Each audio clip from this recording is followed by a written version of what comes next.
vivo, G4 presenta El Picador contra El Nerdo Loco y Internacional Fenómeno. ¡Ataca the show! Yes, sir! Yes, ma'am. Yes, sir. Yes, ma'am. Yes, Welcome to Attack of the Show, TV's only source for all the stuff you care about. My name is Kevin Pereira. I'm Olivia Munn, and we are coming to you live from the G4 Studios in Los Angeles. I didn't mean to interrupt. I just want to tell them what's on the show, if that's all right. Please do. I love that part of the day. On the show today, Call of Duty goes back to World War II. Yeah! You'll see the harrowing beach invasion of Saving Private Ryan made funny like and around the net. Then today's WTF is sock smelling. I shouldn't judge, but I'm gonna. That might be the worst fetish yet. Seriously, hide your smelly socks. The perverts are coming.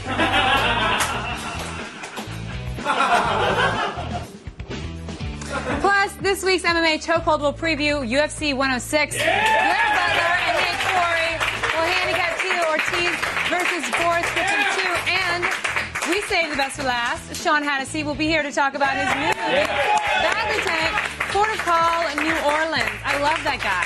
We go way back. I haven't seen him in a long time. Oh my God, when was the last time you saw him? Was it at the... I don't know, 2 years ago. Oh, when you guys are figuring out your sleep numbers at the mall? Probably getting a Jamba. Oh, and yeah. I said, let me get his protein boost. Protein boost? And I said, on me. Oh, I got his boost. You're so kind. I can see that. And it was a free one, so. Oh. Tanya, I don't know the top 5 things on the web. It was free. It really wasn't that It's kind on me. It really wasn't that kind We're of going you, around the though. net. I mean, it's free.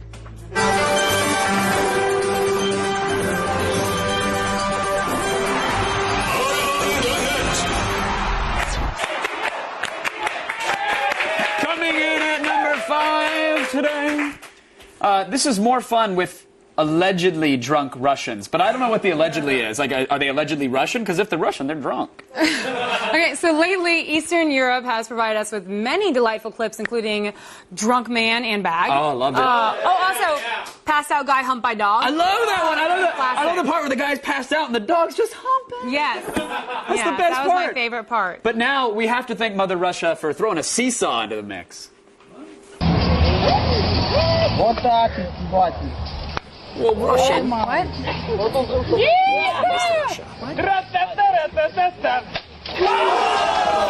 Russia. Seesaw. Wow. No,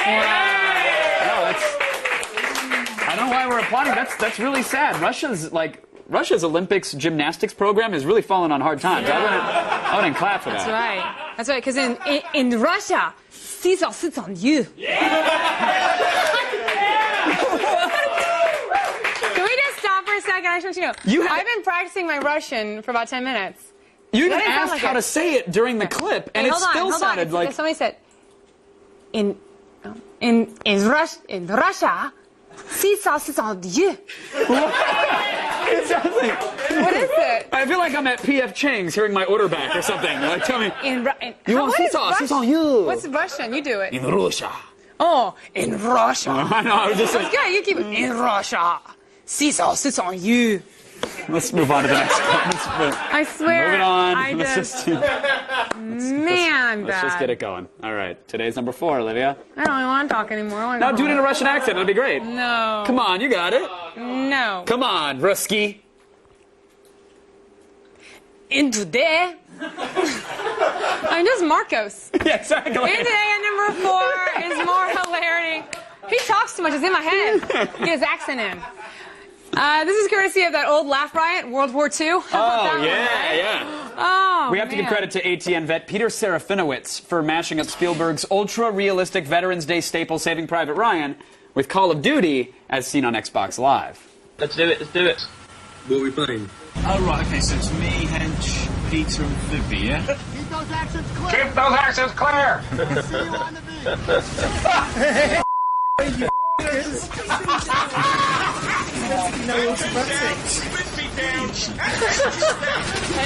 For a year. Yeah, you go on, run. See you later. Anyone got any grenades? I'm totally out. Yeah, me. Here we go. Oh, look, my girlfriend walked in front of me. This is teaching on camera. Get in. Darling, stop walking in front of the TV. Oh, guys, I'm lagging. I'm starting to lag. Oh, guys, hello? Oh, man, this connection. No! That is a great video. Yeah. That was really well done. You know, the game really gets bogged down when you're playing the old man crying in front of your kid. Yeah, yeah. And to be honest, it's a lot less touching on Xbox Live when your kids are screaming racial slurs at you. Really is. It's true. Trying to have a tender moment. Getting Where bagged. did I learn that? They learned it from watching you, Olivia. Today's number 3 will come in handy if you, let's say you're trying cat massage and something goes wrong. Oh, Everything is Terrible has uncovered the one video you will want on hand when you break your cat. Here is Pet Emergency First Aid for Cats. Knowing how to take your pet's temperature is part of basic first aid training. Lubricate the thermometer. In this non-emergency situation, you can restrain your cat with a hug. Speak to it soothingly. Lift your cat's tail and gently insert the thermometer. Do not force the thermometer. Instead, use a gentle twisting action. Cover only the cat's nose, not the mouth, with your mouth. Repeat the sequence until the heart beats on its own or until you reach a veterinarian. Use a modified Heimlich maneuver.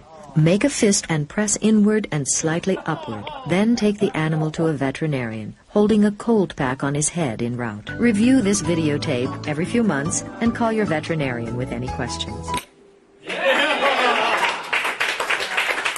Now, all that rectal thermometer action, and the only helpful tip is take your cat to the vet. I know. Well, I'm just saying, you know. No, I don't know. You want a response from me? Restrain with a hug? That doesn't sound very friendly. What happened to you, Kevin? What are you talking about? Just making sure you're okay. You seem like angry. Look, sometimes people force it. When they're told not to force it, sometimes people force it. So, Lady Gaga's ubiquitous hit, Poker Face, has been covered by everyone from South Park's Eric Cartman to actor Christopher Walken. But just when we thought we never wanted to hear anyone ever say that they have a poker face, enterprising YouTube user Half-Mast Hat swirled them all together into one delightful mega mix.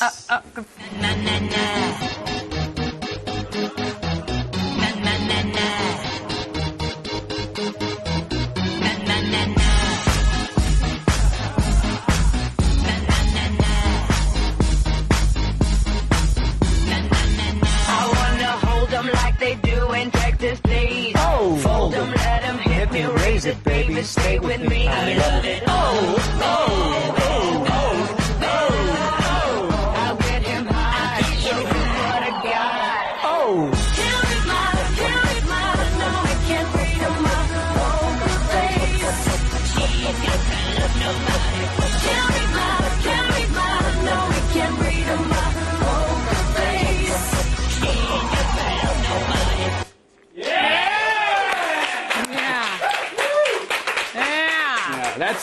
That said, I still would not poke her face. Oh!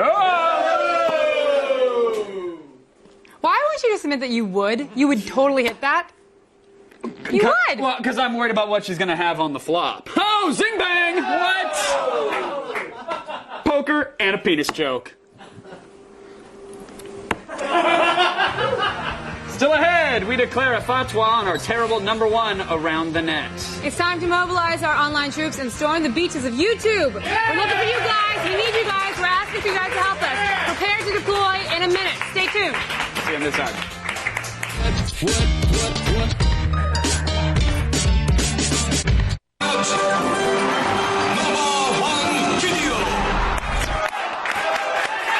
Coming in at #1 today. We have a brand new music video. Oh, really? No. I didn't know it was... I can't even... I'm not going to say it. I'm not... I don't want to say it either. I don't want to say it. I'm not You know going to say You know it. I get a bit of a reflex. You have to. You're the guy. You have to do it. Why for do me. I... Just please. Coming in at #1 today, it's a new video. I just... Oh, no! I didn't even... I couldn't even finish it. Just the eye, and I just still... Stop saying it so much. Oh, it hurt. Like, it's piercing. It's piercing. Get ready to shield your eyes, too, because here it comes. I just see... I can't get ready satisfaction. And I type, and I type, and I type, and I type, but I can't get no. I can't get no. No, no, no. Hey, hey, hey, hey. That's what I say. We have interrupted your regularly scheduled Around the Net segment to bring you some breaking news. It's time for the attack of the show, War on Suck.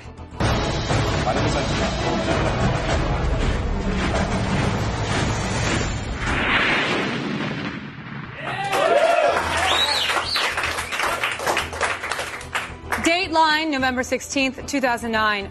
At some point in the day, one Justine, along with a man named Michael Gallagher, uploaded a green screen musical video to the internet called Satisfaction. Now, a cruel musical assassination of the Rolling Stones classic about sexual frustration is what we're talking about today. Olivia, this is not the first time that Justine has uploaded a shoddily produced, out-of-tune video. She's actually been featured in our Epic Fails segment many times before. But has this combined assault on the internet's good taste crossed the line? Right now, we want to go over to our reporter on the street, Brick Roxon. Brick? Thanks, Olivia. I'm here on the streets of Los Angeles, where the offending video was apparently produced and uploaded. As you can see behind me, the reactions are mixed. Brick, as of this morning, Satisfaction has had almost 160,000 views. How did this happen?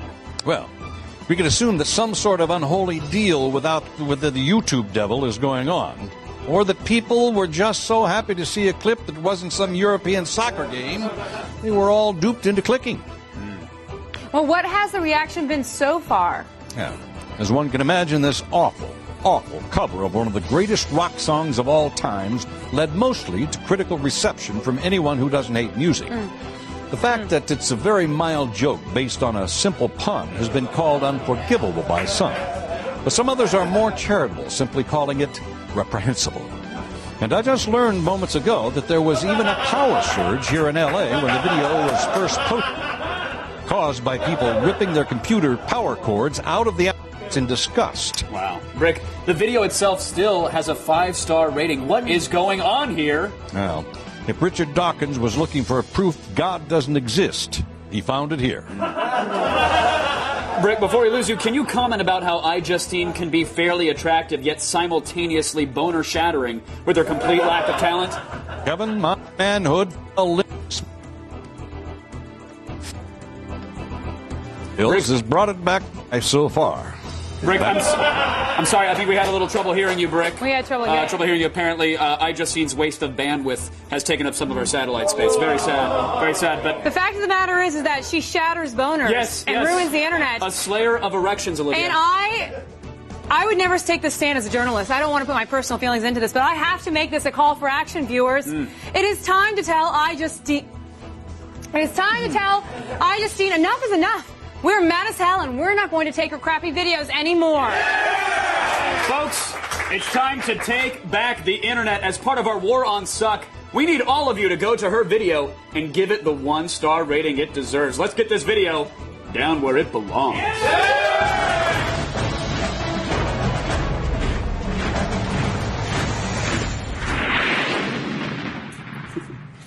Television audiences have known for years that kids say the darndest things, but did you know that they grow up to be adults that masturbate to the weirdest stuff?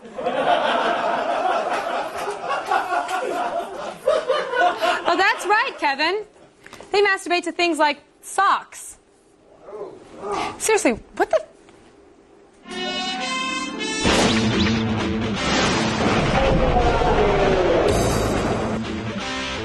What the... We've seen all types of foot fetishes before, but on the outskirts of the internet, there lives a kind of man that takes his love for socks one step further. Yeah, we're thinking it too. What the f***? All that, ducky. Introducing the sock fetish, a sexual fascination with, well, socks. From their stench to the feel of their cotton-woven soles, sock fetishists enjoy the stink and texture of their socks. Guess it just depends on their mood. Of course, this directly relates to the foot fetish, which, like many fetishes, has a broad physiological explanation. One theory is that the same part of the human brain that registers stimulation to your, also registers stimulation to your feet, hence creating a sexual association between the two.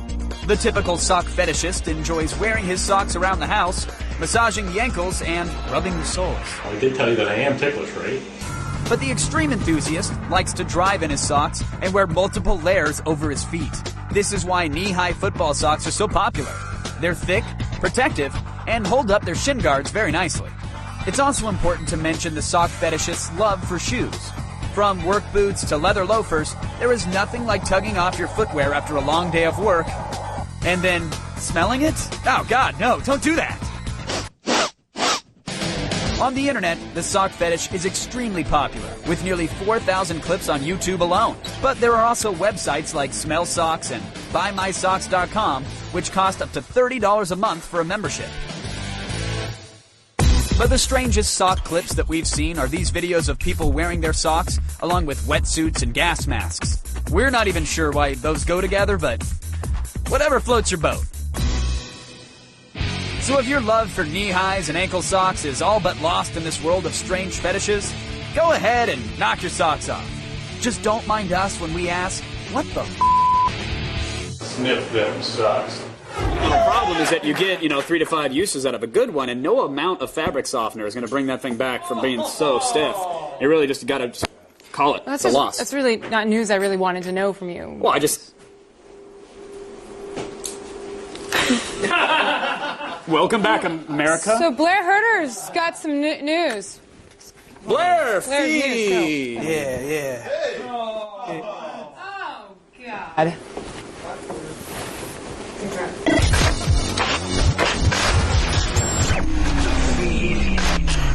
Not me. It's Wednesday, November 18th, and here are your top stories. If you're still unsure whether to get an iPhone or a Droid, you might want to wait a little bit longer. TechCrunch.com is reporting that Google is creating its own Google-branded, completely original smartphone. Damn it! The device is rumored to ditch the physical keyboard in favor of a full touchscreen. TechCrunch also says the phone may not technically be a phone at all, and instead will be data only. However, users would still be able to make voice-over IP calls via a service like Skype, and would of course get their phone number from Google Voice. Now, if any of this is true, you might be seeing an aggressive ad campaign starting in January, because TechCrunch says that the Google phone will be hitting store shelves early next year. You guys trying to expand your Blu-ray collection without breaking the bank? I know I am. Warner Home Video is looking out for you. Today, Warner announced a new online service called DVD to Blue. This service enables customers to exchange used DVD movies like Full Metal Jacket and Blazing Saddles for the same title in Blu-ray formats. That's right. Each exchange is going to range from 8 to 10 bones depending on the title. After you mail in your old DVDs in a prepaid envelope, you're going to receive a new Blu-ray copy in 4 to 5 weeks. Now, the service is run through DVD2Blue.com and currently has over 50 whopping titles available for exchange, but there's going to be more to come in the near future. And finally, an IBM development team has, for the first time, successfully created a computer simulation that is as complex as a cat's brain. Using a whopping 147,456 processors and 144 terabytes of RAM, the team's computerized cat brain, called Blue Matter, ran about 83 times slower than an actual cat brain. That is slow. At this rate, IBM expects to have enough computing power to simulate the human brain by 2018. Now, scientists hope the breakthrough will lead to not only further understanding how the brain works, but that they hope that computers will soon be learning from real-world environments and interacting as if they were actual conscious beings. And we know from movies, that's a bad thing. That's a really bad thing. I'm not a bad thing, though. I'm Blair Herter. You've just been fed. Back to you guys. Sorry you caught me with that. Weird. I'm gonna keep my pants down around. I'm just going to go this way. It's casual pet. No, you keep your pants up, Blair. Okay. Keep them up. Coming up after Attack of the Show, the human wrecking balls return to their home in New Albany, Indiana to demolish a 100-year-old house. How is that old protected? Like you can't... Olivia, not even zoning laws can stop the pump freeze. Did they just tear down the zoning laws too? That is it. Tune in tonight and watch them give the house the old what for. Still ahead. What for? Really? Oh, what for, you rapscallion? Oh, Ne'er that do suits well. you. That suits you. I like that. You guys, I want you to causing a set your ruckus. fist to punch. UFC 106. It's on the way. Blair Butler and Nick Quarry will preview the Tito Ortiz versus Forrest Griffin rematch in MMA Choco. And later, Johnny Lee is our first inductee into the AOTS Hall of Fame for his amazing remote match. But right now, on Monday, what do we ask the kids to do, Olivia? Well, we asked you guys to tell us what you're thankful for this year, and here's what a man from Montebello, California said she's grateful for in 2009. A man? She? What? I am thankful for Kevin Pereira. I love him. And Olivia, did you know that they have a banana cream pie pudding? It's awesome. That's what I'm thankful for. Pudding and pie all together in one. Don't forget bacon either. I love you guys.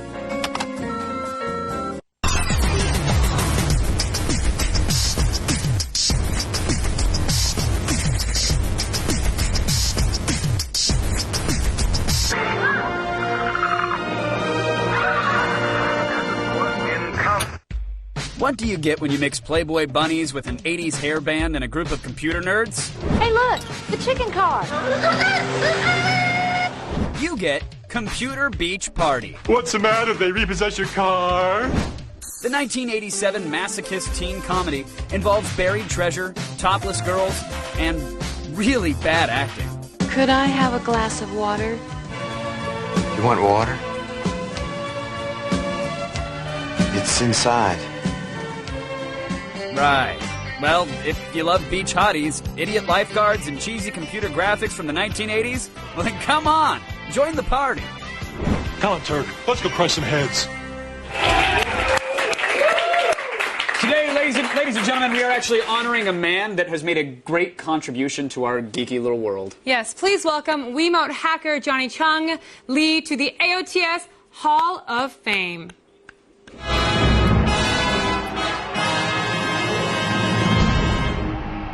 Hi, my name is Johnny Lee, and I'm going to show you something cool to do with the Wii Remote. In late 2007, 26-year-old computer engineer Johnny Chung Lee posted these 3 YouTube video demonstrations, earning him over 10 million views and instant internet fame. With his groundbreaking Wii experiments and revolutionary ideas, Johnny Lee may have single-handedly changed the face of gaming.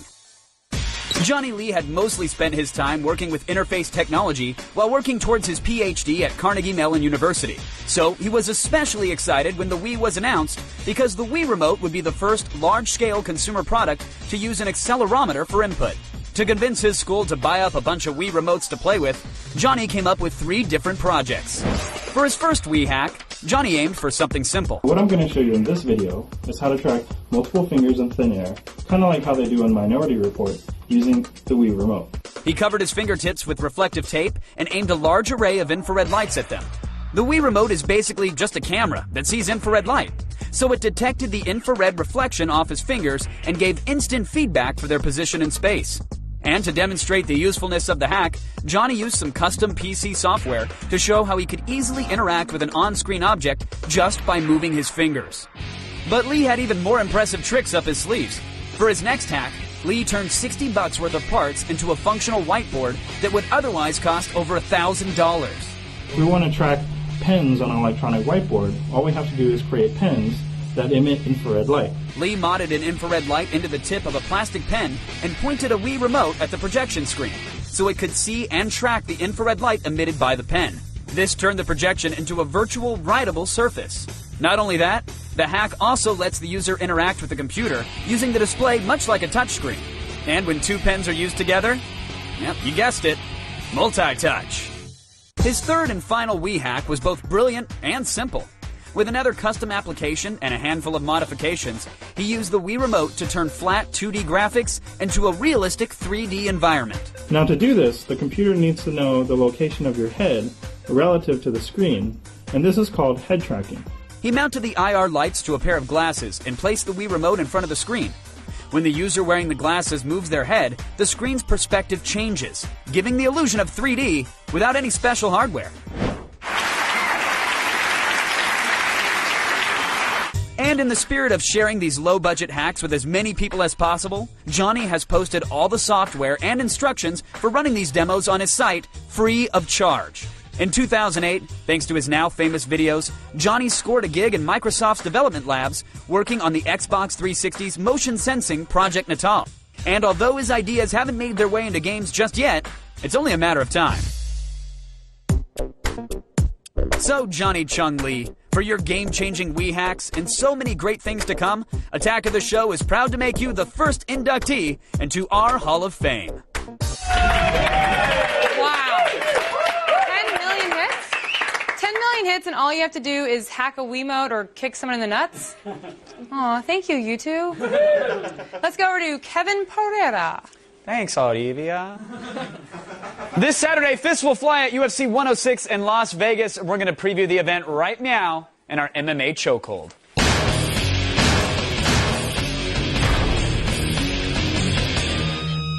It's shattered like glass. Ouch. I punched harder than Nate. I don't want to brag. I'm sorry, dude, but whatever. I threw out my elbow. You know, I'll teach you. It's actually all in the legs and the hips. I'll show you one of these days. I'd appreciate that. Please don't crush me.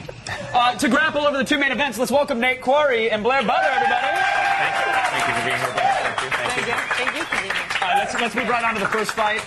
Josh Costcheck versus Anthony Johnson. Johnson has the advantage in size and reach by a long shot here. Costcheck, on the other hand, metric ton more experience with better opponents and far better highlighting from his Supercuts clientele. There are similar, the fight styles are similar. Costcheck's emphasis is more on wrestling, while Johnson is, of course, a striker. Seems more opposite than similar. What? That seems more opposite. Did I say they were similar? I mean, their fight styles are opposite. One dude punches, the other dude hugs you like a bear. For a long time. Butler, will Johnson be able to keep up with Costcheck's fast pace and make him actually play the stand-up game? Well, first, he's got to make weight. Like, the guy is gigantic. Johnson supposedly walks around at around 220 pounds, and he cuts to 170. He actually didn't make weight for his last fight. But as you can see, he's huge. He's much bigger than his other opponents. So basically, you know, he's going to try and keep it on the feet. And the guy packs some dynamite in his fist, so he's going to want to try and knock him out.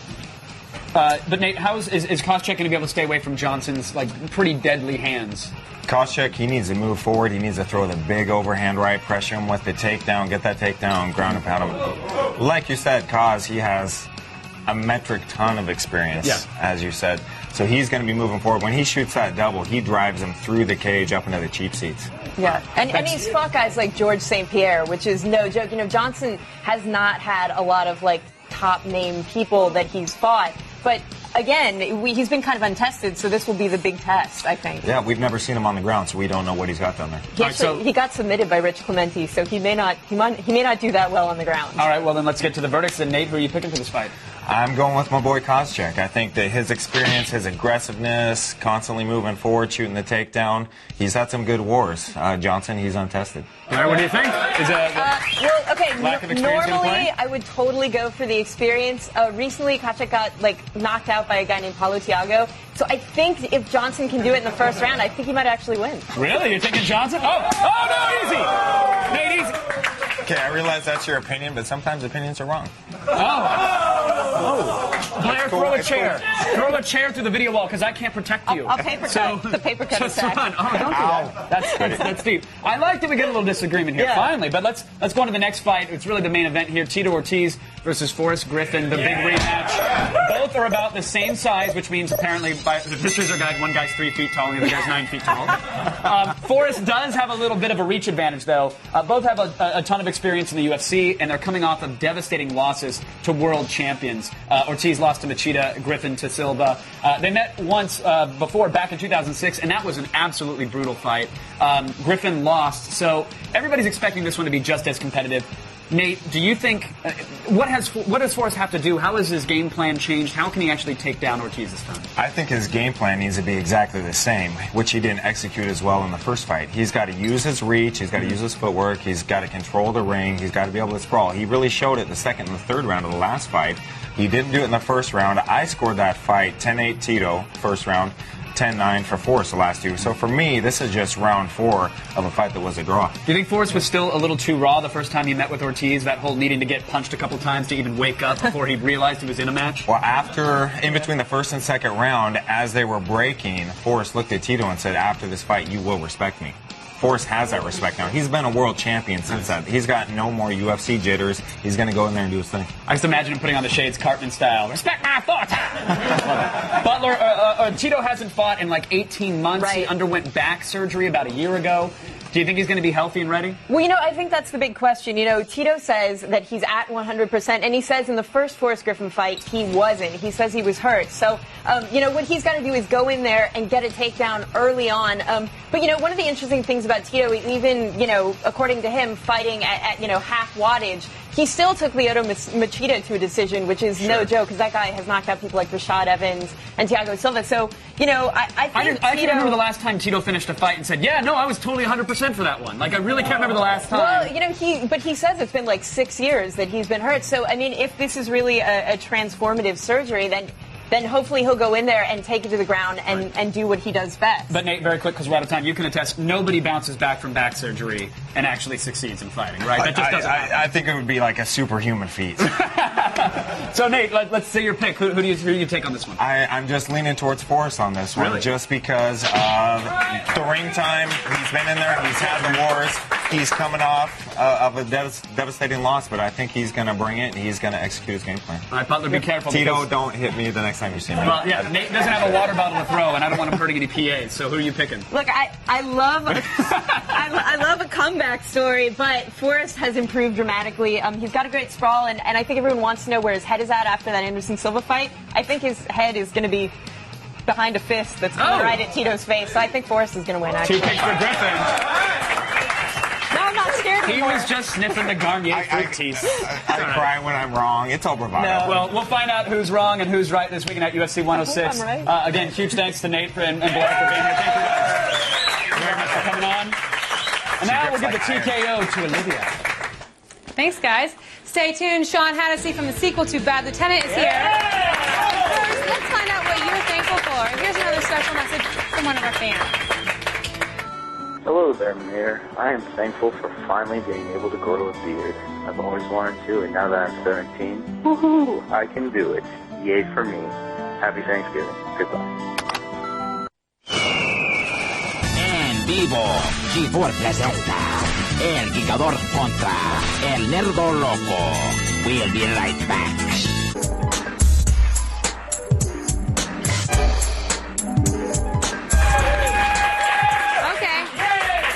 Seen the good cop, bad cop cliche before, but get ready for bad cop, shady cop. Here's a look at Bad Lieutenant, Port of Call, New Orleans. Oh, nice. With us today, Sean Hannessy. Sean. I love it. Well, first of all, I have to say, it's funny because watching that, we know each other personally, and he's like one of your sweetest, like just calm guys out there. When you play these guys, you're just so angry. You do it so well. I do it well. And there was a lot of me in that clip. There was I was much bigger back then. Yeah, you've lost weight. You slimmed down. Well, I put on a lot of weight for the role. What did you do to put on weight? I just ate everything. And then how do you lose it? I quit. Well, I didn't put weight on for the role. I just got fat. I quit smoking. And then you start eating. You know, Matt Damon, Robert De Niro, those guys put on weight, and they're geniuses. And a guy like me puts on weight. And then they're like, I'm like a slob. Oh, no. I consider you a genius. Well, you know what? It worked out because this film was nominated for the Golden Lion Award, which is the highest honor at the Venice Film Festival. Very exciting. Did you know that? Very exciting. But I have to say that this really isn't a sequel. It's more of a reimagining, right? That's what they're calling it now, re-envisioning, a mulligan. They're kind of saying that it's a reimagining, and people get distracted by the title. And there was no ceiling, you know what I mean? Was he always in character like when he comes on? He was, and then he wasn't. I mean, I think he knew, because this performance is wonderfully bizarre, and he pushes it right over the edge, and it's just beautiful. I was just talking to somebody the other day about how entertaining Nick Cage, you think back on his earlier stuff, how great and entertaining he was just to watch. And then when I'm hearing about this, people talking about Nick in this movie, is that you're just floored. Yeah, go see it for that. I mean, he just really. Well, go see it for Sean. Well, too. Yeah, I'm like a prop. You know what I mean? I'm just happy to be there. You are a great chubby prop. I'm a big chubby prop. And, Werner Herzog, the director, is an iconic director, and it was a wonderful experience to be a part of it. Well, no, I heard that. All of a sudden, we showed up on set, and there were 2 very large iguanas. And we weren't supposed to, because Nick, his character he's on drugs. He's a crackhead. So he'll have these hallucinations where things like iguanas will just show up, and So then they're on set. And he wouldn't tell us, and we would just show up, and they would be there. And did you go pet them? They had their own like trainers, but it was like no pretty one bizarre. No, and that's the kind of director this guy is. He would bring stuff in, and we would And go not with say it anything. and not say anything. But the scene in the movie is fantastic. No, and Southland, let's see, I'm going to get this right. Southland, Public Enemies, you're playing officers, detectives. You want to keep doing that for a long time, or are you ready to stop being... I'm done. I'm done. Yeah, I'm You're done. done. I'm done being a cop. You're more cop. You're so good at it. I'm done. I can't do it. Maybe now this qualifies you to be a cop. I mean, no. No. No more cop stuff. No We're more done. I mean, well, Southland, it is Southland, yes, on TNT, which is exciting. and I hope that we do that forever. But after that, I'm done. So no more scripts, people. No more. You're very good at it, but no more I want to scripts. go back to being a sociopath. Oh. Yeah. That's a nice switch up for you. Okay, wait, I do have one fun fact that I read on the wiki about Sean. You and James Vanderbeek were up for the same role in Varsity Blues. That's correct. That's correct. Do you ever go onto your wiki page and look that up and see and change things? I don't change things, but I did see that, Did you know that? It was down to you too. I remember the interview where somebody pulled You could have that. been Varsity Blues Cop Edition. I could have been a quarterback. A quarterback. I actually ended up getting the faculty, though. There it is. So. And I was the quarterback in that. See? So you're happy, right? It's like sometimes one thing you want something so bad. Did you want it really bad, Varsity Blues, by the way? No, I think the reason that came up because it was in an interview, and then somebody puts it on your Wikipedia page, and now here we are talking about it. And now here we are talking about it. Well, I also heard it was you and De Niro for something too. Let's put that on the wiki too. Yeah. Yeah. And also you and Leo for Titanic. Leo, yeah, they were. I was you too. handpicked by Robert De Niro to be in one of his movies. Were you really? No. Say yes. I mean, yes. Yes. Somebody change the wiki. Kevin, get on the wiki right now. Somebody do it right now. Well, thank you so much for being here. Goodfellas. It's a reimagining of Goodfellas starring Addisy.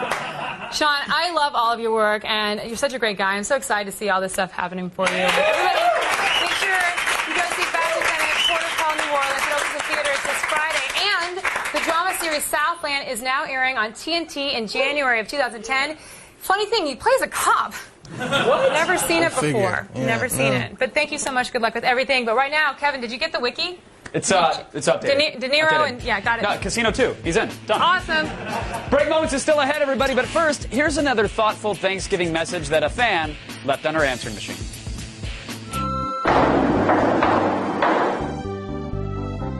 Left for dead.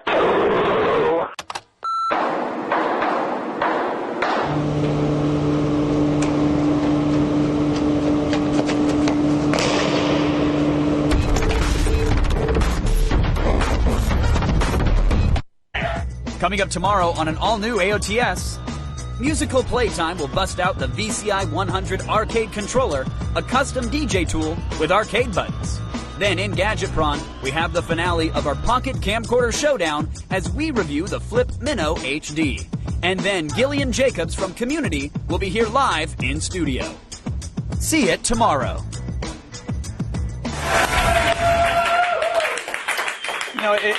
It's a sad but true fact that not everyone makes it to the end of their natural lives. That's true. And that's because some people star in Break Moments in De-Evolution. That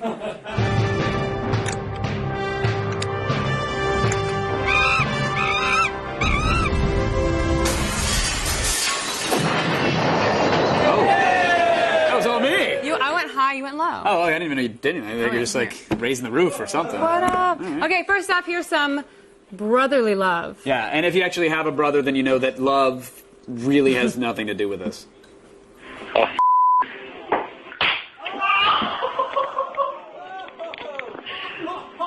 Wow. He's dead. He's dead. I just broke my hand.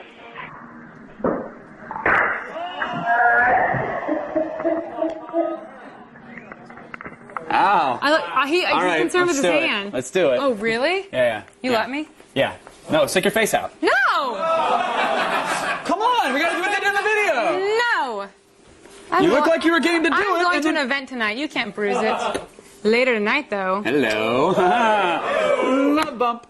This week's rating is sleeveless polo shirts. Oh. The epitome of Jersey Shore douchery. So how are we giving this guy? That was a big smack to the noggin. Yeah. 4 out of 5. That's where I'm going. Good one. I like it. Good one. It's a good one. Finally, ladies and gentlemen, boys and girls, children of all ages, step right up. Come see the one, the only, the world famous Flaming Mousetrap Nut Shot. You guys see nuts in the...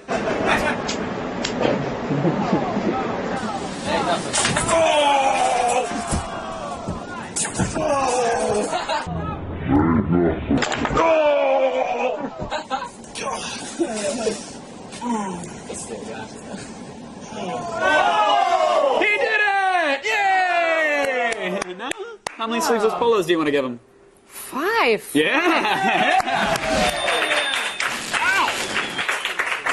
Ow! Hey, men of de-evolution, don't reproduce. Yeah, it's what Darwin would want. Trust me. We should be like, you can't.